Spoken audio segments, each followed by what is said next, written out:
guess my question is, hearing that, is like, why are they not spending 90% of their money on stuff like this? Because I sat here for a lot of reasons. I watched this. I watched another 7 episodes. I was told about the Palm 25 times, and it was the most exposure I'd had to Palm the probably at all, and it was all voluntary, and it was all stuff I wanted to watch. So because we have not reached the tipping point for media dollars going to the internet, as much as everybody likes to talk about it. And the reason, in my view, is that most of the agencies and brands still fundamentally don't quite understand how all of this really works. And so it's outside of everybody's comfort zone. And the people, the CEOs and the CMOs are people my age or older who like to see their ad dollars at work. You know, people love seeing everybody in these companies, when they spend marketing money, it kind of makes them shake. It's so much money, and everybody always, is it really working? I mean, I'm spending so much money. Is it really working? I remember this when we were putting all these paid media dollars on our TV shows on ABC. And you want to see it. And a lot of these CMOs and CEOs are not yet in this internet generation. They don't see it. And so they still will advertise heavily in television and other areas, which, by the way, is still very, very important. And the same thing goes with the agencies, and a lot of the agency money is still made in television. So that's one big reason. But I had this actor for a hit TV show we were launching when I was at ABC, and we put a big media buy behind this show. And about a month in, the actor calls me up and goes, "Lloyd, I don't understand. Why aren't you guys pushing this show?" And I'm like, we are pushing the show. But we had really gotten creative with where we were putting the media dollars. We were actually putting it in digital. We were putting it in all these other places. We weren't doing a lot of conventional things. And he was like, "I just don't see it anywhere. I don't understand." And it became a whole thing with this actor. Well, the show happened to launch, did well. And then the following year, the show came back. And that year, we had no money to put behind that show because we had other shows we had to launch. So I'm like, oh, my God, this guy's going to absolutely go crazy. So my head of marketing, a guy named Mike Benson, still there, and is a wonderful, wonderful head of marketing, says, "Lloyd, I have an idea. This guy lives in the Hollywood Hills, and every single day he drives to the lot, he passes this billboard we own. I can put the show for like $30,000 on the billboard. He will see the billboard every day." It's like all of Sunsets, basically, for that reason, right? So I'm like, absolutely, Mike. That's what we're doing. Okay. He calls me up 2 weeks later. "Lloyd, you guys have stepped up this year. I can't believe it. It's fantastic. You guys are the best. Da, da, da, da, da, da."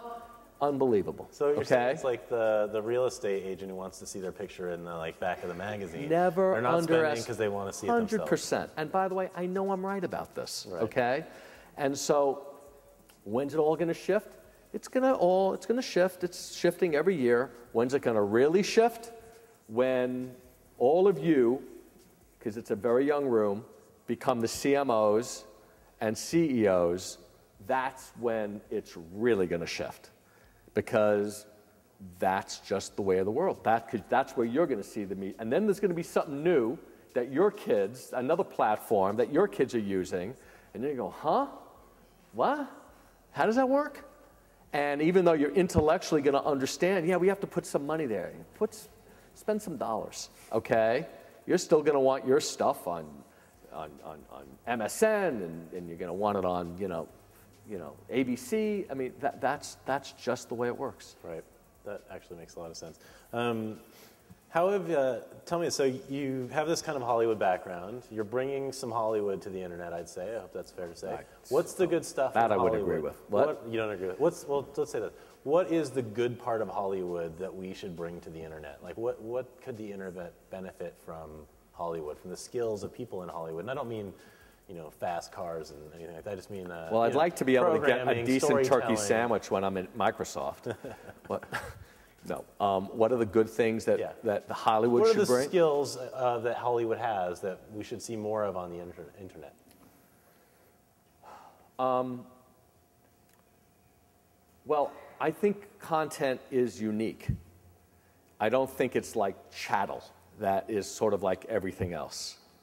And I think that whereas search is an unbelievably important tool, it is at the end of the day a tool. And people are still going to want to be programmed to. When we go to the movies, we chose a movie to go and see. But yet none of us like to go to the movies after the start time, even though we know there are 10 minutes of coming attractions. Why is that? We like coming attractions. We like seeing what's coming next. We like, okay, all of that is good. I like it when I'm, on Amazon or iTunes and it says, if you like this, try this. And I don't know it, and I go look at it. I like that stuff. I don't want to only be in a world where I ask for something, they give it to me, and that's the end of it. And I don't want a computer necessarily being the only thing that tells me, okay, what it is I want to do. I like editorial voice. So one of the reasons why I don't enjoy reading my newspapers anywhere as much online is because I don't get the context I get when I look at a newspaper and I see on the business section a huge article about X. And there's a big picture, and I'll give you an example, okay? This is what you should read. When I was at Yahoo, after 2 or 3 months, no one, what's he doing at Yahoo? What's this going to be? They're turning it into a studio. It was all ridiculous. And there was a big piece about me in a paper that, where it was ridiculous. In the business section of the paper, where a huge photo of me, okay? And people who saw the newspaper were like, oh my God, what the heck was that? With the photo and this and that. People who at Yahoo, who just went online, because none of them look at newspapers ever, but just read it online, it was a link in the business section. None of them saw that the newspaper had made such a big deal about Yahoo. It was really, they were making a big deal about Yahoo, okay, not me. But they didn't have any context for how important the newspaper was portraying this venture that we were all undertaking. And I would say, no, you guys don't understand. This is like, you can't believe, I got to send you the print editions. And I sent a bunch of print editions up there, and they were like, oh my God, we had no idea. That's still the case. Right. Okay? It's still the case. You don't know, okay? When you see the front page of the New York Post, okay, it's fun seeing, even if you hate what they're saying, okay, those editorial choices that have been made. Right. And I believe that is going to happen more and more now, where, and that's what we do. We make editorial choices on Wonderwall all the time. We make editorial choices not just on the home page, but on how we program all the other pages. And all of our sites are going to have these editorial choices. And I think that's a very important piece that has not yet been fully integrated. Interesting. So what about the internet do you find more fun to program then? So you brought this programming background. You're still programming TV and doing some traditional stuff. It's immediate. So yeah, tell me.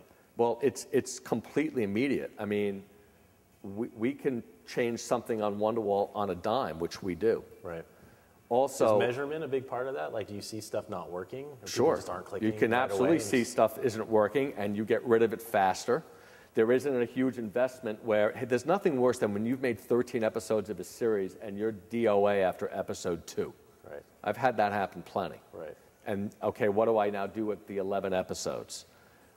Here, it's easy. Gone. And so it also, in so many ways, it allows you to be so much more creative. Because first of all, you have to do it efficiently. This is not a medium that can support enormous infrastructure and production costs and all these other things. And, you know, most of my business does not understand that. And so you have to be able to do stuff very, very, and by the way, inexpensive doesn't mean, I mean, those Melman videos are funny. They don't cost very much at all.